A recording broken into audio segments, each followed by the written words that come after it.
Hey guys, I'm Tim with Original Strength, and this week I wanted to show you a way to crawl that I've been playing with that, well, it just feels neat, but also fantastic. Feels good.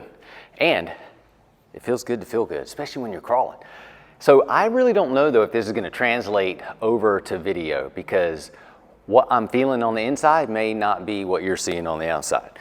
So I'm gonna try my best to explain this, and then maybe it'll translate, maybe it won't, but if you do what I'm telling you to in the explanation, you're gonna be like, yeah, that feels pretty good. So what we're gonna do is we're gonna leopard crawl, and leopard crawl is, it's knees off the ground, and we're just trying to pretend like we're a leopard. But what we're gonna do in this particular way to leopard crawl is I'm gonna push back through my hand and through my foot, like I'm trying to wedge my body together for the hand and the foot that's obviously on the ground. But so I'm not just crawling, I'm trying to create tension by pushing my opposite hand and foot towards each other, which really just, it turns some things on. But it turns them on in that you're trying to move through fluidly.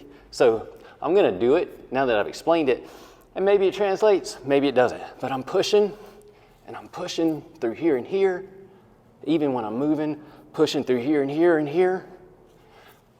So I was still talking. I'm sorry, excuse me, I get so excited. So I'm just gonna do it without talking, and then we'll see.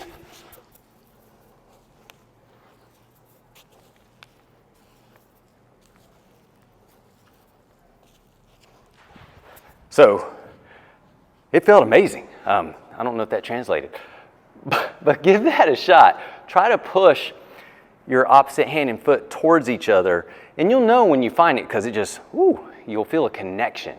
You will feel connected, and it's good to have connection with someone, especially when it's yourself. So anyway, give that a shot. Let me know, and write me back. Tim, I felt that. That was wonderful, and it felt good. So it's the compressing fluid leopard crawl, and again, it still looks cool at parties. So there's always that. All right, I'm Tim with Original Strength, and we'll see you next time. To learn more, consider attending an Original Strength certification.